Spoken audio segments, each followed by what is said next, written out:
Is that better? Or does it make any difference? Can you hear me without it? Okay. There we go. All right, if you can't hear me, I'm used to talking kind of, you good? Okay, thank you.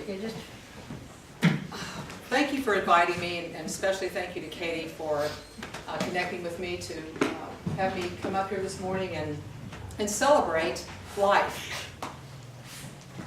Celebrate the animals that really teach us all about life.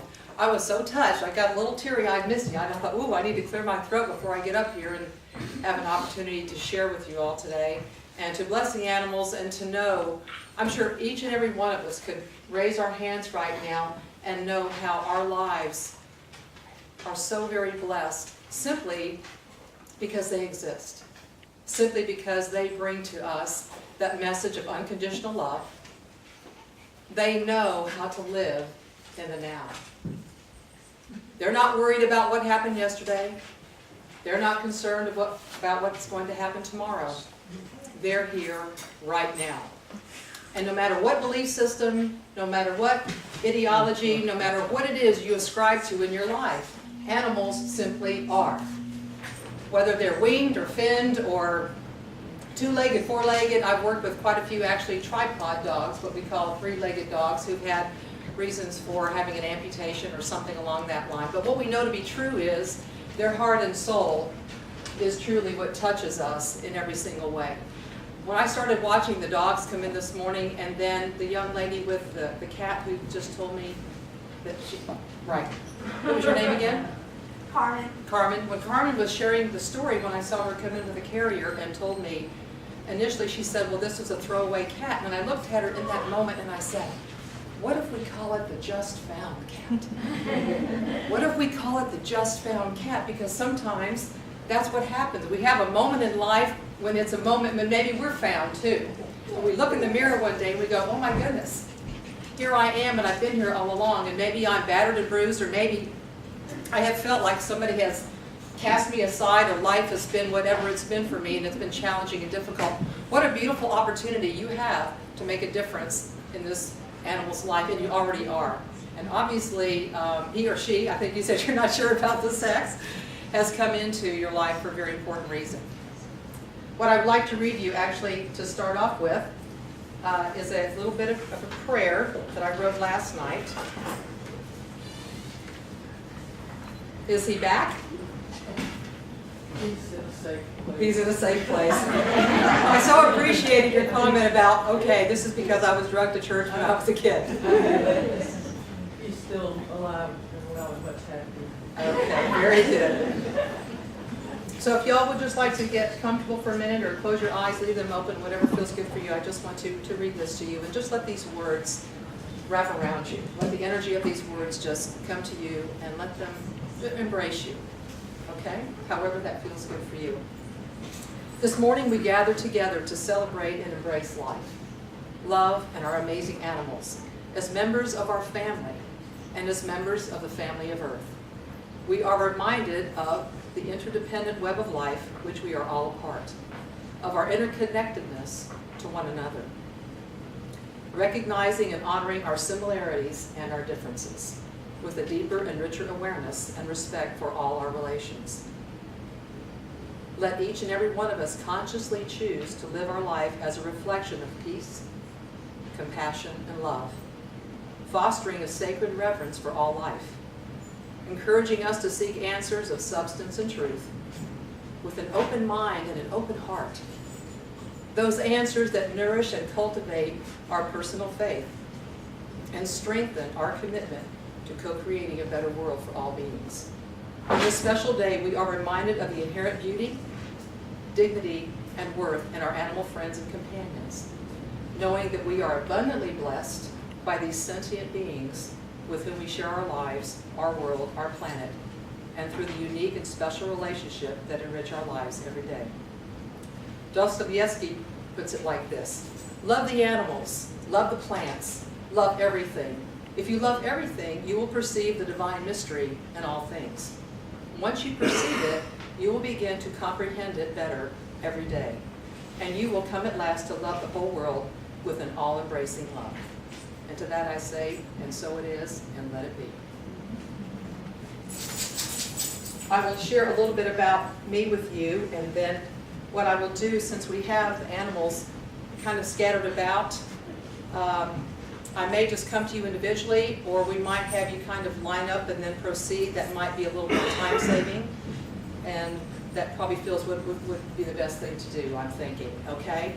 And that way I want to make sure I get everybody out on time today. I'm notorious for going over, and especially about animals, I can talk for days. So I want to be mindful of your day today and to go out and celebrate however you choose this glorious day.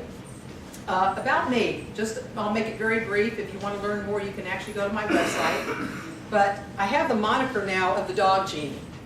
And my name is Jeanie Ward, and I thought, okay, Jeanie's a cool name, and years ago I dreamed of Jeanie. I know a lot of us remember that with Barbara Eaton on TV, and I thought, oh, cool, I have a really cool name now, and maybe I'm magical, but sometimes I didn't feel quite so magical. But 8 years ago, that's correct, 2003, there's a wonderful veterinarian in the Atlanta area, Dr. Susan Wynn. Some of you may have heard of her. She's a holistic and traditional vet. And when I relocated to Georgia back in '96, I started taking my dogs to her. I was looking for a veterinarian that was not quite so traditional, because my 2 dogs at that time were having health issues that traditional veterinary medicine did not seem to be able to take care of. And for myself, I've always been pretty open to other things that are out there. At least I thought I was. But this one in particular really got my attention, because I thought, these are my babies. They're my family. Just like we have children, we're going to seek out whatever it takes for our family to be okay. So I saw her ad, and I went to see her, and it was very different, a really different mindset. So I said, okay, let's just be open. Let me learn to trust this. Well, this woman has an incredible reputation now. She's very well published, but what she brought to me was an opportunity to look at things differently. So 8 years ago, she called me on the phone after I'd been a patient, my dogs had been patients of hers, and she said, Jeanie, have you ever thought about working with dogs? You know how life just happens sometimes, and we go, where did this come from, and how do I end up doing what I'm doing now, or how has something been brought into my life? And I said, Susan, what did you have in mind? And she said, well, you know, you've been a massage therapist for quite a few years, which I've been one for 20 years, and you have a background in psychology, that's your education, so you already kind of have an idea maybe how to work with some animals. But what she told me was, a lot of the population that she was seeing was elderly dogs with arthritis issues, some dogs who'd had surgeries, maybe who had some early on cancer issues to deal with pain management. So I thought, okay, you know how the universe kind of just brings things to you sometimes. So I said, okay, let's explore that. So I did, and really long story short, here I am today, and I've been so very graced and blessed in ways I can't even begin to tell you. I'm actually working on one of my first dog books because I have so many stories to share around that. From little bitty ones to really tall ones, the Great Danes, to a few cats. I work predominantly with dogs. But what they have brought to me, truly, is an understanding that I could never convey to you in any words, no matter what it is I would say to you. And I know I'm preaching to the choir right here, literally, to say that, because I know that each and every one of you have your own personal experience. You've been on your own personal journey. I think, Sylvia, you even said family. You used the word family. Absolutely. But not everybody understands that, and that's okay. Because what I hold is that the energy that animals bring to us and the message that they bring to us is something that eventually will just move out even more powerfully all over our planet to truly bring that message of unconditional love and acceptance, which to me is why the greatest love of all, and that's why I titled this talk today, for that very reason. Because to me, it is that awareness, it's that presence that they bring. Words are not necessary. You know, when your dog or your cat, dogs in particular, like I said, I could work with that, but animals in general, when they look at you, it doesn't matter what's going on in their life. It makes no difference where you've been, what has happened. It's in that instant your life is transformed. At least that's been my experience. So I have a reading that I wanted to share with you from this very profound book called Dogs Don't Bite, What a Growl Will Do. And it's what your dog can teach you about living a happy life. So I wanted to read an excerpt from this, and then I will share with you my personal story about my Shih Tzu Lovey, who is no longer with us, who I will hold a candle for and share her profound message with you all. It says, people sometimes ask me why dogs dig. I'm no expert in animal behavior, but to me it seems fairly obvious. They have their reasons. Humans often have different reasons for the same behavior, and I think dogs are like us in that respect. If I must generalize then, dogs dig because there is something below the surface that holds some interest for them. I think that's a great reason for us to dig too. I think digging is a fine metaphor for what we need to do. You agree? I see that you agree. Okay. A fine metaphor for what we need to do if we want to be happy. She's saying dig, dig, dig. Right? Dig. Okay.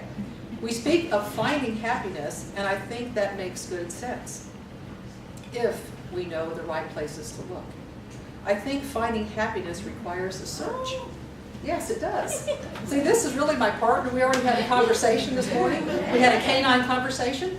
Conversation with dog. You know, we've heard of conversation with God, Neil Donald Walsh. Well, this is conversation with dog. Very profound. Okay, where was I? I think that makes good sense if we know the right places to look. I think finding happiness requires a search, and I'm fairly certain we aren't going to find it on the surface.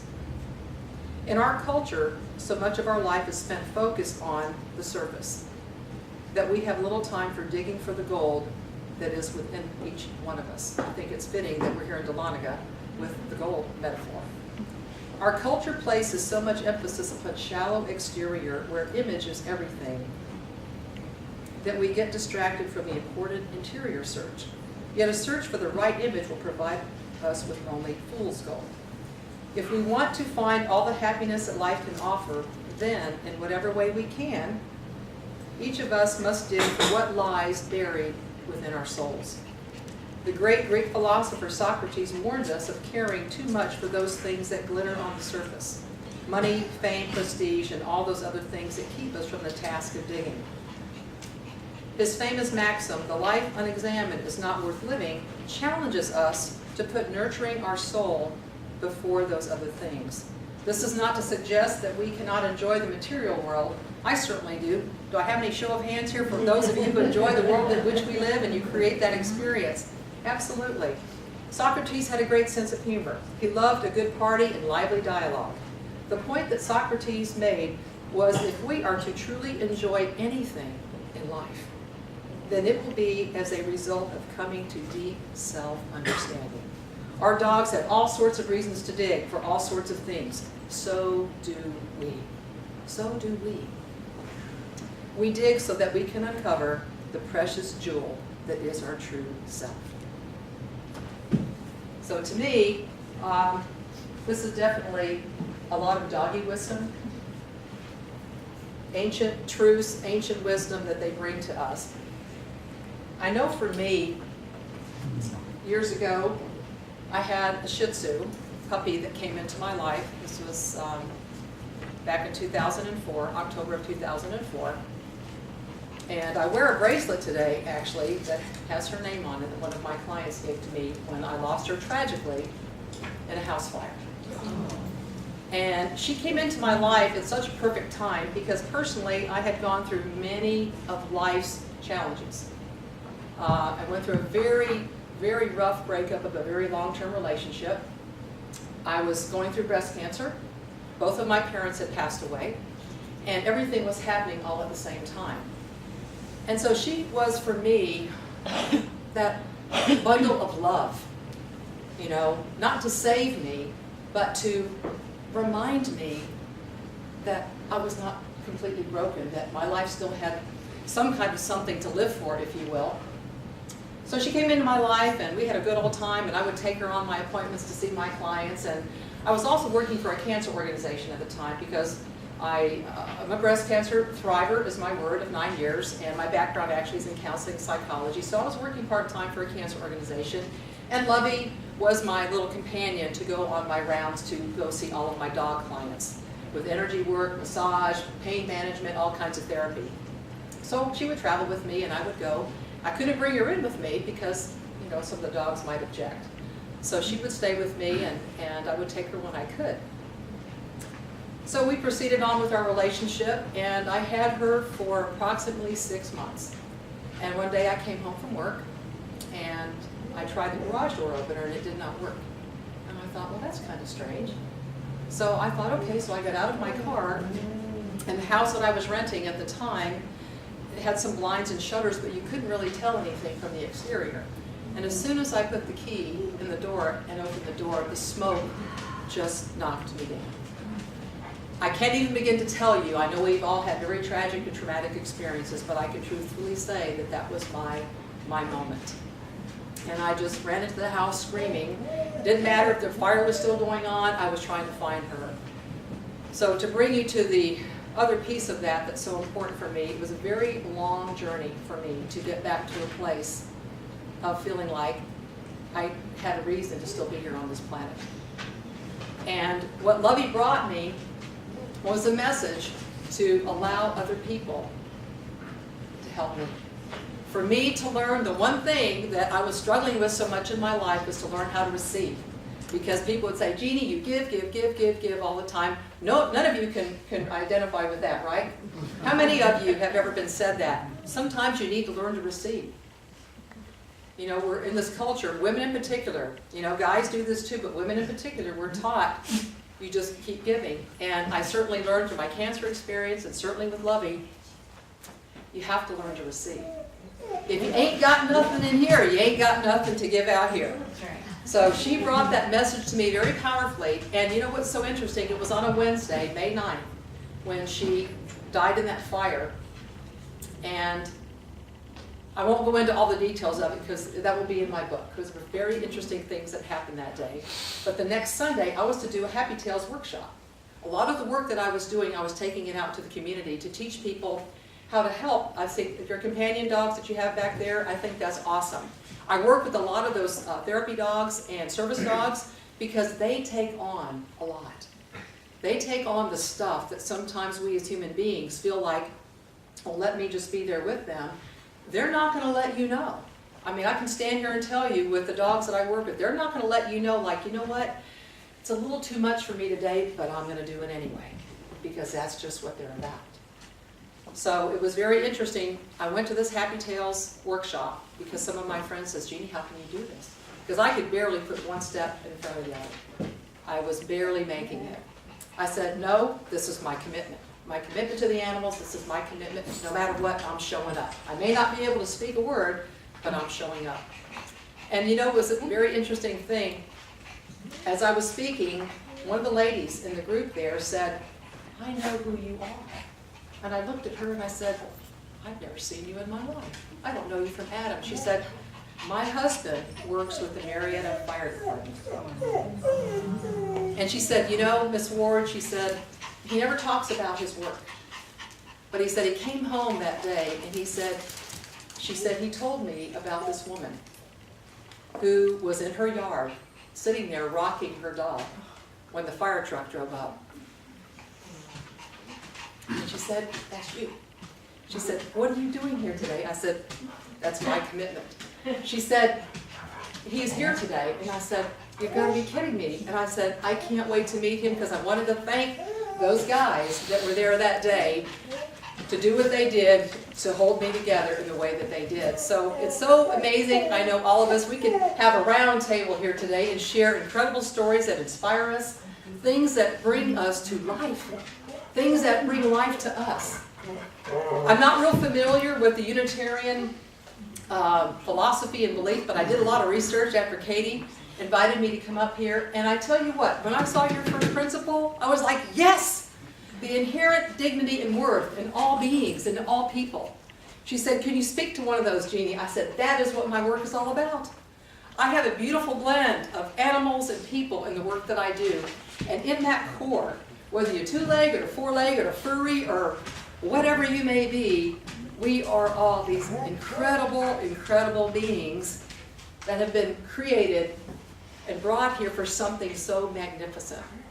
And I celebrate that today with each of you. I could tell when you were standing here sharing your stories, you know, they tug at our heartstrings still because that memory, that energy is always with us. So I invite you in your own life to be very present with whatever is around you in that moment. If there's something that you've been sort of trying to understand and get at and dig at a little bit, get in there and do what you need to do. Trust the universe. Trust life to guide you. And even if you come up with something that's like, well, this is not quite what I had in mind, celebrate that anyway. Celebrate the experience that you had in the moment of digging, in the moment of unearthing whatever it is that's there for you. Celebrate it because it has meaning and value, if nothing more than to give you the exercise of digging, for you to get that to become a practice in your life, so that your life is of substance. You guys could even get a digging group together. I bet you could go up here in the hills of Dahlonega. Imagine what you would discover. But to me, it's digging for me in my life personally, my own inherent worth. I didn't know I had any. I could stand here today and tell you more stories. Like I said, if you go to my website, you'll see the work that I do with people. Very powerful work, and I'm very graced and blessed to do that. Because what I keep finding again and again, animals, people, all of us, we are searching for that which is already within us. And it does require the digging. I love the old Pipe commercial, was it Playing the Dirt Again kind of thing? Get in there and just do it with gusto, do it with zest. So that's a message to me that animals bring their inspiration, and I am so excited now to have you guys line up and come around here, and we will bless you and know that we are blessed. There's another book I was going to share today, but I won't do that. I'll save that for another time. But Matthew Fox, for those of you might be familiar with him, in a book that he wrote, he talked about, I didn't really understand the first time I heard that we are doing a blessing of the animals, because shouldn't they be the ones that are blessing us because they do it all the time? It was a very interesting spin he had on it as a child, and he envisioned this community where you walk in and the animals are up there, not quite like Animal Farm, but the animals are up there doing what they're doing, and it's this incredible, magnificent universe with all of these wonderful beings and that interconnectedness that is also your other principle, the interdependent web and connectedness of all of life. So I was like, I think I'm Unitarian after I read your principles. I go to Unity North in Marietta. It's non-denominational interfaith, and we celebrate all paths, all walks in life. But I was like, well, I just like this. I need to investigate this more. So it was very inspiring to me. So thank you so much for that. So if you all want to go ahead and line up, I don't know, are we going to play some music for this, or how would you like to do that? Background? Some background music? Like some, doggy marching music or something?